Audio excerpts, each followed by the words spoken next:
Assalamualaikum dan salam sejahtera. Saya Muhammad Fauzan bin Muhammad Fahimi 290160. Kumpulan kami akan buat perbincangan berkaitan tajuk peranan pemimpin dalam menguruskan diversiti di sektor awam. Bagi subjek GM-GMJ 3023, kepimpinan dalam pengurusan awam. Okey, untuk slide ini saya akan terangkan tentang pengenalan. Dalam dunia global kini, interaksi antara budaya dan bangsa semakin meluas. Fenomena ini memberi kesan kepada sektor awam yang beroperasi dalam persekitaran berbilang budaya. Diversiti merujuk kepada kepelbagaian dari segi etnik, agama, jentina, umur, bahasa dan pemikiran. Walaupun ia menjadi cabaran, ia juga memberi peluang untuk meningkatkan inovasi dan kualiti keputusan organisasi.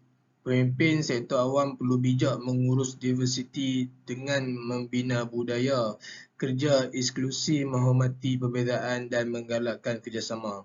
Pengurusan diversiti yang baik menyumbang kepada kecekapan organisasi serta kewujudan persekitaran yang adil dan produktif. Okey, untuk slide ini berkaitan dengan pemahaman dan penghargaan terhadap kepelbagaian dalam organisasi sektor awam. Dalam sektor awam yang berdepan dengan masyarakat berbilang kaum, budaya dan agama, pemahaman serta penghargaan terhadap kepelbagaian sangat penting.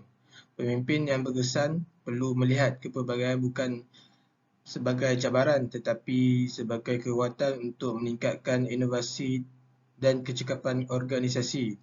Mereka juga harus menjadi contoh dalam menghormati perbezaan dan memastikan tiada diskriminasi dalam dasar serta amalan organisasi.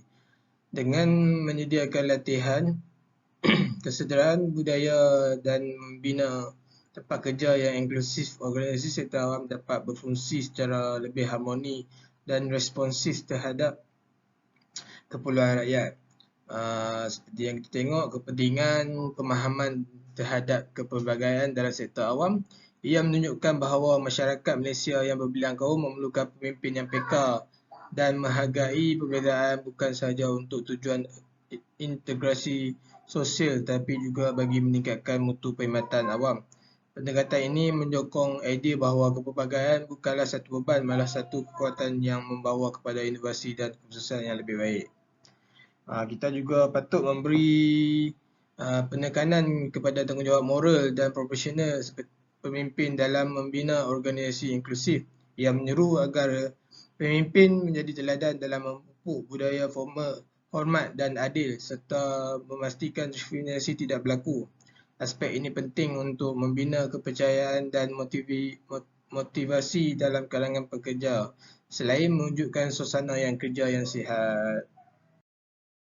Assalamualaikum, nama saya Nojri bin Ahmad, nombor metric 290217. Di sini saya akan menerangkan tentang persekitaran kerja yang inklusif dalam organisasi sektor awam, di mana mewujudkan persekitaran kerja yang inklusif adalah satu daripada cabaran terbesar yang dihadapi oleh pemimpin sektor awam dalam usaha mereka untuk menguruskan kepelbagaian.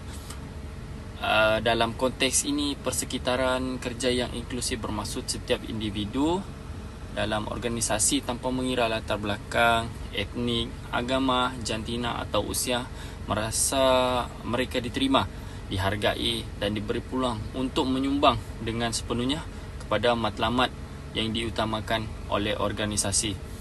So, poin pertama adalah pentingnya persekitaran kerja yang inklusif di sektor awam adalah sebagai salah satu puncak untuk mencipta persekitaran kerja yang inklusif bukanlah pilihan, tetapi adalah satu kewajipan yang perlu dititikberatkan. So, persekitaran kerja yang inklusif menjadi kunci untuk memastikan bahawa keputusan yang dibuat dan dasar yang dilaksanakan tidak hanya mewakili satu kelompok tertentu, tetapi secara adil di mana mewakili setiap lapisan. Poin kedua adalah mewujudkan dasar yang menyokong kesetaraan peluang, di mana ia akan dapat merangka dan melaksanakan dasar yang jelas mengenai kesetaraan peluang. Ini termasuk dasar pengambilan pekerja yang pelbagai, memastikan bahawa tiada diskriminasi berdasarkan jantina, etnik atau latar belakang agama lah. So yang ketiga adalah menggalakkan penyertaan dan penglibatan pekerja, di mana poin ini menerangkan tentang pemberian ruang kepada pekerja lah untuk menyuarakan pendapat mereka dan memberi sumbangan kepada proses pembuatan ataupun memberi mana-mana keputusan kepada pemimpin. And then yang poin keempat adalah mewujudkan kebudayaan terbuka dan fleksibel. Di sini kita dapat melihat bahawa mewujudkan kebudayaan terbuka dan fleksibel adalah sebagai satu mencipta persekitaran yang membolehkan pekerja di mana mereka dapat berinteraksi, berkolaborasi dan berkongsi pandangan mereka secara bebas dan terbukalah kepada pemimpin dan kumpulan. Sekian, terima kasih.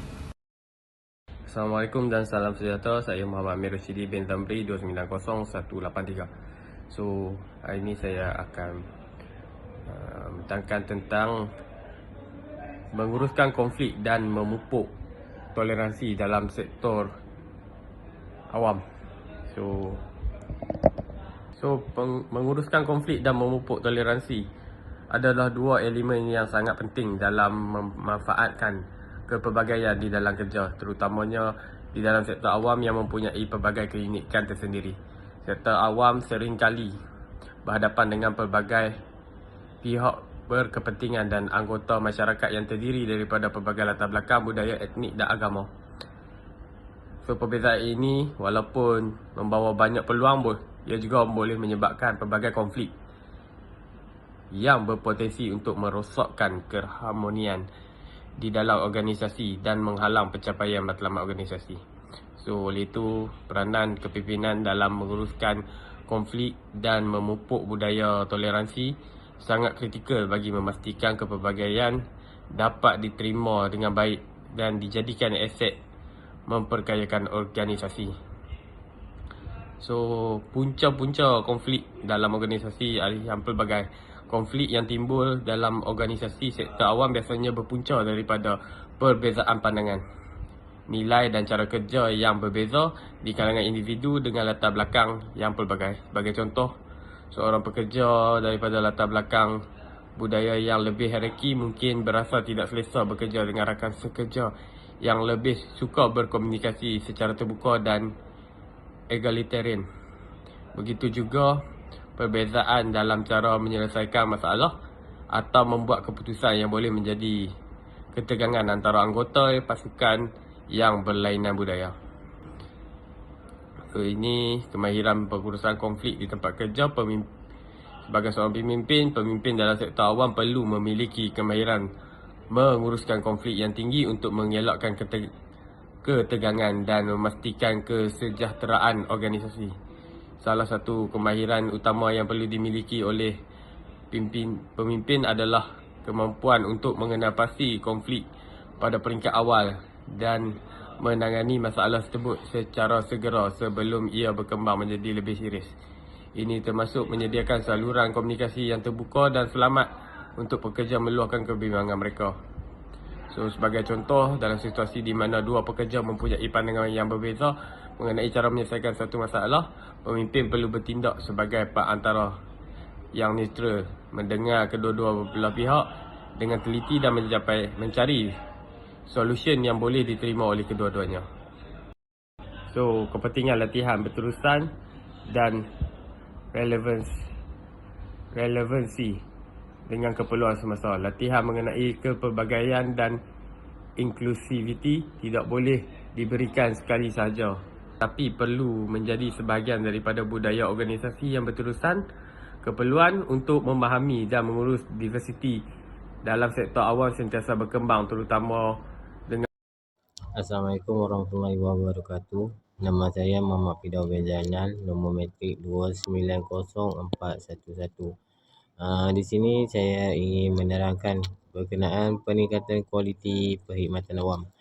Kepelbagaian dalam tenaga kerja sektor awam membantu meningkatkan kualiti perkhidmatan melalui pelbagai idea dan perspektif. Pemimpin dapat merancang dasar yang lebih inklusif dan relevan kepada keperluan masyarakat berbilang latar belakang. Kajian menunjukkan bahawa pasukan yang pelbagai lebih inovatif dalam menyelesaikan masalah kompleks. Dalam konteks perkhidmatan awam seperti kesihatan atau kebajikan, kepelbagaian membantu mengenal pasti keperluan kumpulan minoriti dan memastikan tiada golongan yang terpinggir. Di sini saya ingin menjelaskan kesimpulan. Kesimpulan pemimpin sektor awam memainkan peranan penting dalam memastikan pengurusan diversiti yang efektif melalui penciptaan persekitaran kerja inklusif, adil dan saling menghormati.